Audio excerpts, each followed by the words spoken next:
بسم اللہ الرحمن الرحیم۔ السلام علیکم ورحمۃ اللہ وبرکاتہ۔ عزیز ساتھیوں، آج ہم ذکر کرنے جا رہے ہیں ابو سفیان کا۔ ابو سفیان کو کون نہیں جانتے؟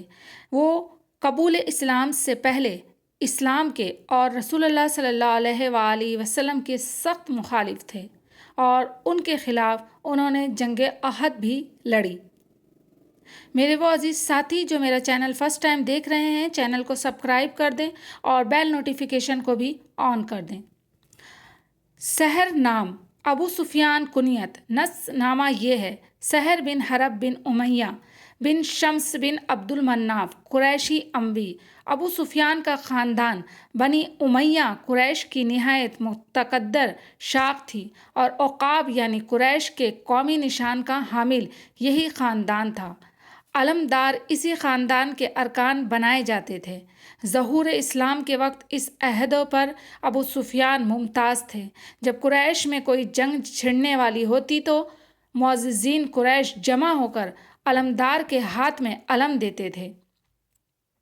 اسلام سے پہلے ظہور اسلام کے وقت اس کی سب سے زیادہ مخالفت انہی لوگوں کی جانب سے یعنی ابو سفیان کی جانب سے عمل میں آئی، جو قریش کے سب سے بااثر رئیس تھے اور جن کا اثر و اقتدار نسلاً بعد نسل چلا آتا تھا۔ ابو سفیان بھی رؤسائے قریش کے سب سے بااثر رئیس تھے اور جن کا اثر و اقتدار نسلاً بعد نسل چلا آتا تھا۔ ابو سفیان بھی رؤسائے قریش میں تھے اور بنی ہاشم کے حریف تھے، اس لیے اسلام اور پیغمبر اسلام کے یعنی پیغمبر صلی اللہ علیہ وآلہ وسلم کے ساتھ انہیں دوہری مخالفت تھی۔ چنانچہ وہ حضرت صلی اللہ علیہ وآلہ وسلم کی اعزار رسانی، مسلمانوں کی مخالفت اور اسلام کے استحصال میں سب سے پیش رہتے تھے۔ اسلام کے مٹانے میں انہوں نے اپنی پوری قوتیں صرف کر دیں۔ آغاز دعوت اسلام سے لے کر فتح مکہ تک اسلام کی مخالفت اور اس کی بے کنی کا کوئی دقیقہ اٹھائے نہیں رکھا۔ دعوت اسلام کے آغاز میں قریش کا جو وفد حضرت صلی اللہ علیہ وآلہ وسلم کے چچا ابو طالب کے پاس آپ کی شکایت لے کر گیا تھا، اس کے ایک رکن ابو سفیان بھی تھے۔ پھر حضرت صلی اللہ علیہ وآلہ وسلم کے قتل کرنے کی جو سازش ہوئی تھی، جس کے سبب سے آپ نے ہجرت فرمائی تھی، اس میں بھی ابو سفیان کا ہاتھ شامل تھا۔ کفر و اسلام کا سب سے پہلا مقابلہ بدر میں ہوا، اس میں ابو سفیان نہ شریک ہو سکے۔ اس وقت وہ کاروان تجارت لے کر گئے ہوئے تھے۔ بدر میں بڑے بڑے معززین قریش مارے گئے تھے، اس لیے سارا قریش جذبہ انتقام میں دیوانہ ہو رہا تھا۔ ابو جہل اور عتبہ بن ربیع مارے جا چکے تھے۔ ان کے بعد قریش کی مسنت ریاست پر ابو سفیان بیٹھے، اس لیے بحیثیت سردار قوم کے مقتولین بدر کا انتقام ان کا پہلا فرض تھا۔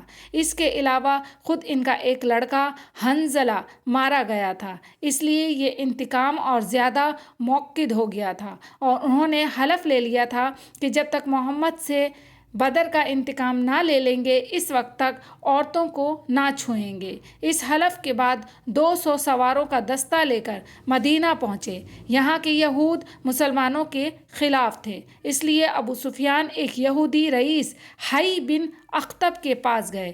رات کا وقت تھا، گھروں کے دروازے بند ہو چکے تھے۔ ابو سفیان نے حی کا دروازہ کھٹکھٹایا مگر اس نے دشمن کے خوف سے نہ کھولا، اس لیے ابو سفیان اس کے دروازے سے لوٹ آئے اور ایک دوسرے ممتاز یہودی اور بنی نذیر کے سردار اور خزانچی سلام بن مشکم کے پاس پہنچے۔ اس نے نہایت ہی پراتفاق استقبال کیا اور بڑی خاطر تواضع کی، کھانا کھلایا، شراب پلائی اور ابو سفیان کی مہم کے متعلق بہت سی راز کی باتیں بتائیں۔ صبح کو ابو سفیان نے مدینے کے قریب عریس پر حملہ کر کے کھجور کے باغوں کی ٹڈیاں جلا ڈالیں اور ایک انصاری اور ان کے حلیف کو قتل کر کے لوٹ آئے۔ حضرت صلی اللہ علیہ وآلہ وسلم کو اس کی اطلاع ہوئی تو آپ نے تعقب کیا۔ قرقرۃ القد میں پہنچ کر معلوم ہوا کہ ابو سفیان بہت آگے نکل چکا ہے، اس لیے واپس تشریف لے آئے۔ اس واقعے سے ایک حد تک ابو سفیان کی قسم پوری ہو گئی، لیکن ابھی مقتولین بدر کا انتقام باقی تھا، اور جن جن لوگوں کے اعزاء و اقربا مارے گئے تھے وہ انتقام کے لیے بے چین تھے۔ چنانچہ ابو سفیان کا لڑکا اکرمہ، عبداللہ بن ربیع، صفوان بن امیہ اور جن جن لوگوں کے اعزاء و اقاربہ مارے گئے تھے ابو سفیان کے پاس پہنچے اور کہا، آپ اپنے کاروائے تجارت، یہ وہی کاروائے تجارت ہے جو بدر کے زمانے میں سامان تجارت لے کر گیا تھا، کا نفع ہم کو دے دیجیے، اس کے ذریعے ہم لوگ محمد صلی اللہ علیہ وآلہ وسلم کے مقابلے کا سامان کریں گے۔ ابو سفیان نے کہا، میں اپنا حصہ سب سے پہلے دیتا ہوں۔ اس کے علاوہ قریشی خاندان کے ہر ممبر نے نہایت فراخ دلی کے ساتھ چندہ جمع کیا۔ غرض قریش تیاریاں کر کے بڑے سار و سامان سے مسلمانوں کے استحصال کے لیے نکلے اور مدینے کے پاس کوہ احد پر پہنچے۔ فوجیں اتار لی۔ حضرت صلی اللہ علیہ وآلہ وسلم 700 جانصار کی مختصر جماعت لے کر مدافعت کے لیے تشریف لے گئے۔ احد پر دونوں کا مقابلہ ہوا۔ مسلمانوں کی جاں فروشی نے کفر کی ٹڈی دل کو پسپا کر دیا۔ حضرت صلی اللہ علیہ وآلہ وسلم نے صف بندی کے وقت مسلمانوں کا ایک دستہ پشت پر حفاظت کے لیے متعین کر دیا تھا کہ مخالفین عقب سے حملہ آور نہ ہو سکیں۔ مشرکین کی پسپائی کو دیکھ کر اس دستے نے مال غنیمت کی تمام میں اپنا مرکز چھوڑ دیا۔ خالد بن ولید مشرکین کے دستے کو لیے ہوئے منڈلا رہے تھے، انہوں نے میدان خالی پا کر عقب سے حملہ کر دیا۔ مسلمان اس ناگہانی حملے کی تاب نہ لا سکے اور بہت بری طرح پیچھے ہٹے۔ بہت سے مسلمان اس پسپائی میں شہید ہو گئے۔ حضرت صلی اللہ علیہ وآلہ وسلم کا چہرہ انور زخمی اور دندان مبارک شہید ہوئے۔ آپ کے پاس چند جانصاروں کے علاوہ کوئی باقی رہ گیا نہ تھا، ہر شخص اپنی جگہ بدحواس ہو رہا تھا، اس لیے آپ کی شہادت کی خبر اڑ گئی۔ ابو سفیان یہ خبر سن کر فرط مسرت سے پہاڑ پر چڑھ گیا اور فاتحانہ غرور میں بآواز بلند پوچھا، محمد صلی اللہ علیہ وآلہ وسلم ہیں؟ حضرت صلی اللہ علیہ وآلہ وسلم نے لوگوں کو منع کر دیا کہ جواب نہ دیا جائے۔ جب ابو سفیان کے سوال کا کوئی جواب نہ ملا تو سمجھا نصیب دشمناں، محمد صلی اللہ علیہ وآلہ وسلم کا کام تمام ہو گیا ہے۔ دوسری آواز دی، ابن ابی قحافہ، حضرت ابو بکر ہیں؟ اس سوال پر بھی کسی نے کوئی جواب نہ دیا۔ تیسری مرتبہ اس نے حضرت عمر کو پکارا، اس مرتبہ بھی جواب نہ ملا۔ یہ خاموشی دیکھ کر وہ سمجھا کہ سب ختم ہو گئے ہیں۔ حضرت عمر سے ضبط نہ ہو سکا، آپ پکار اٹھے، او دشمن خدا، تیرا رسوا کرنے والوں کو خدا نے زندہ رکھا ہے۔ یہ سن کر اس نے حبل کے جے پکاری، الحبل البلندرا۔ صحابہ نے حضرت صلی اللہ علیہ وسلم کے حکم سے جواب دیا۔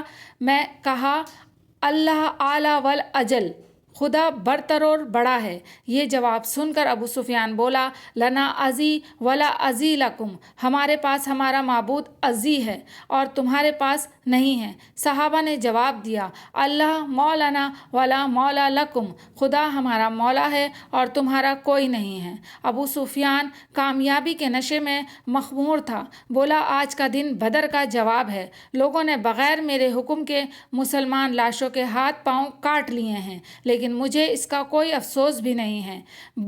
روایت ابن اسحاق، حضرت عمر نے یہ سن کر فرمایا، ہمارے شہداء جنت میں ہیں اور تیرے مقتولین جہنم میں۔ ابو سفیان نے حضرت عمر رضی اللہ تعالیٰ عنہ کی آواز سنی تو پاس بلا کر پوچھا، سچ سچ بتاؤ، محمد صلی اللہ علیہ وآلہ وسلم کا کام تمام ہو گیا یا زندہ ہیں؟ آپ نے فرمایا، خدا کی قسم زندہ ہیں اور تمہاری گفتگو سن رہے ہیں۔ یہ سن کر ابو سفیان نے کہا، ابن قمہ نے کہا تھا کہ میں نے محمد کا کام تمام کر دیا ہے، لیکن لیکن میں تم کو اس سے زیادہ سچا سمجھتا ہوں۔ اختتام جنگ کے بعد حضرت صلی اللہ علیہ وآلہ وسلم نے احتیاطاً قریش کے تعاقب میں 70 آدمی بھیجے تاکہ وہ دوبارہ نہ لوٹ سکیں۔ دوسرے دن خود بنفس نفیس مقام حمراء اسد تک تعاقب میں تشریف لے گئے۔ آپ کا خطرہ صحیح تھا۔ ابو سفیان یہ خیال کر کے ابھی مسلمانوں کا پورا استحصال نہیں ہوا ہے، بمقام روحار سے دوبارہ واپسی کا قصد کر رہا تھا کہ اس دوران میں قبیلہ خزا کے رئیس مبد سے جو مسلمانوں کی شکست کی خبر سن کر تصدیق کے لیے آیا تھا اور اب واپس جا رہا تھا، ملاقات ہوئی۔ اس سے ابو سفیان نے اپنا خیال ظاہر کیا۔ اس نے کہا، میں ابھی اپنی آنکھوں سے دیکھتا چلا آ رہا ہوں، محمد صلی اللہ علیہ وآلہ وسلم اس سر و سامان کے ساتھ آ رہے ہیں کہ ان کا مقابلہ سخت دشوار ہے۔ یہ خبر سن کر ابو سفیان نے ارادہ بدل لیا۔ عہد کے بعد یہودیوں نے مسلمانوں کے خلاف تحریک شروع کی۔ ابو سفیان اس میں بھی پورے طور سے معاون و مددگار تھے۔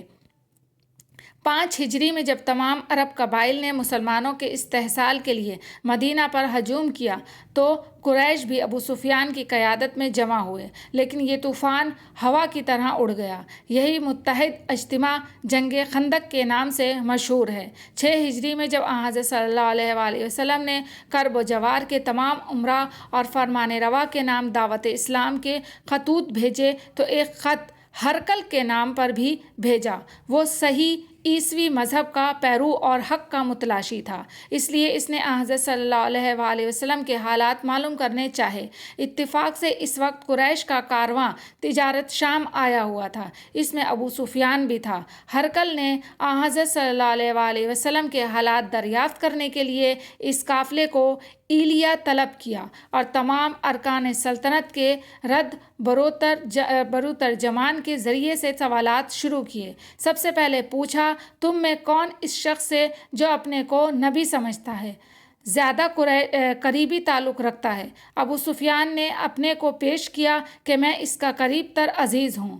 ہرقل نے اسے قریب بلایا اور دوسرے قریشیوں سے کہا، میں اس شخص حضرت صلی اللہ علیہ وآلہ وسلم کے متعلق سوالات کروں گا، جہاں وہ غلط جواب دے تم لوگ فوراً ٹوک دینا۔ ابو سفیان کا بیان ہے کہ اگر اس وقت مجھ کو اپنے ہمراہیوں کی تردید کرنے کا خطرہ نہ ہوتا تو میں جھوٹ بول دیتا۔ اس اہتمام کے ساتھ سوال و جواب شروع ہوئے۔ ہرقل، قریش میں اس شخص کا نسب کیسا ہے؟ ابو سفیان، قریش کا عالی نسب آدمی ہے۔ ہرقل، اس سے پہلے تم میں سے کسی نے نبوت کا دعویٰ کیا تھا؟ ابو سفیان، نہیں۔ ہرقل، شرفاء و معززین اس کے پیرو ہیں یا کمزور و ناتواں؟ ابو سفیان، ناتواں و کمزور۔ ہرقل، ان کی تعداد بڑھتی جاتی ہے یا گھٹتی ہے؟ ابو سفیان، بڑھتی جاتی ہے۔ ہرقل نے پوچھا، کوئی شخص اس مذہب کو قبول کرنے کے بعد اس سے بیزار ہو کر مرتد بھی ہوتا ہے؟ ابو سفیان نے جواب دیا، نہیں۔ ہرقل، کبھی اس نے دھوکہ اور فریب دیا؟ ابو سفیان نے کہا، نہیں، البتہ اس دوران میں حال معلوم نہیں۔ ابو سفیان کا بیان ہے کہ اس سوال کے علاوہ وہ کسی میں مجھے اپنی طرف سے ملانے کا موقع نہیں ملا۔ ہرقل، اس شخص سے اور تم لوگوں سے کبھی کوئی جنگ بھی ہوئی ہے؟ ابو سفیان نے کہا، ہاں۔ ہرقل نے پوچھا، اس کا کیا نتیجہ رہا؟ ابو سفیان نے کہا، کبھی ہم غالب رہے اور کبھی وہ۔ ہرقل نے کہا، وہ تم کو کس چیز کا حکم دیتا ہے؟ ابو سفیان، وہ کہتا ہے، تنہا خدا واحد کی عبادت کرو، اس میں کسی کو شریک نہ کرو اور اپنے آباء و اجداد کے مذہب کو چھوڑ دو، نماز پڑھو، خیرات کرو، صلح رحمی کرو، پاک دامن رہو۔ اس گفتگو کے بعد ہرقل کو حضرت صلی اللہ علیہ وآلہ وسلم کی صداقت اور آپ کی نبوت کا پورا یقین ہو گیا اور اس نے بطارقہ کے سامنے علی الاعلان آپ کی رسالت کا اعتراف کیا۔ بنی خزا اور بنی بکر کے قبائل مدتوں سے حریف چلے آ رہے تھے، لیکن اسلام کے مقابلے میں دونوں متحد ہو گئے تھے۔ صلح حدیبیہ کے زمانے میں بنی خزا مسلمانوں کے اور بنی بکر قریش کے حلیف ہو گئے متضاد تحائف نے پھر دونوں کو ایک دوسرے کے خلاف کر دیا اور بنی بکر نے عین حرم میں بنی خزا پر حملہ کر کے انہیں قتل کیا۔ بنی خزا کے ارکان حضرت صلی اللہ علیہ وآلہ وسلم کے پاس فریاد لے کر پہنچے۔ بنی خزا آپ کے حلیف تھے، اس لیے صلح حدیبیہ کی روح سے ان پر قریش یا ان کا کوئی حلیف حملہ نہیں کر سکتا تھا۔ چنانچہ حضرت صلی اللہ علیہ وآلہ وسلم نے قریش کے پاس زمرے کو یہ پیغام دے کر بھیجا کہ یا بنی خزا کے مقتولین کا خون بہا ادا کیا جائے یا قریش ان کے حمایت سے الگ ہو جائیں، ورنہ اعلان کر دیا جائے کہ حدیبیہ کا معاہدہ ٹوٹ گیا۔ یہ شرائط سن کر قرۃ بن عمر نے کہا ہم کو تیسری صورت منظور ہے۔ زمرہ نے آ کر حضرت صلی اللہ علیہ وآلہ وسلم کو یہ جواب سنا دیا۔ قرظ نے یہ جواب تو دیا، لیکن بعد میں جب قریش نے اس جواب اور اس کے نتائج پر غور کیا تو بہت نادم ہوئے اور اسی وقت ابو سفیان کو حدیبیہ کے معاہدے کی تجدید کے لیے مدینہ بھیجا۔ انہوں نے حضرت صلی اللہ علیہ وآلہ وسلم کی خدمت میں جا کر کہا کہ ہم حدیبیہ کی موقع پر موجود نہ تھے، اس لیے چاہتے ہیں کہ تم دوبارہ ہمارے سامنے اس معاہدے کی تجدید کر دو اور اس کی مدت میں بھی اضافہ کر دو۔ آپ نے پوچھا کیا تم مخصوص اسی کے واسطے آئے ہو؟ انہوں نے کہا ہاں۔ فرمایا اس درمیان میں کوئی جدید واقعہ تو نہیں پیش آیا؟ ابو سفیان نے کہا پناہ بخدا ہم لوگ سابق معاہدے پر قائم ہیں، اس میں کوئی تبدیلی نہیں کی۔ حضرت صلی اللہ علیہ وآلہ وسلم اصل حقیقت سے واقف تھے، اس لیے تجدیدی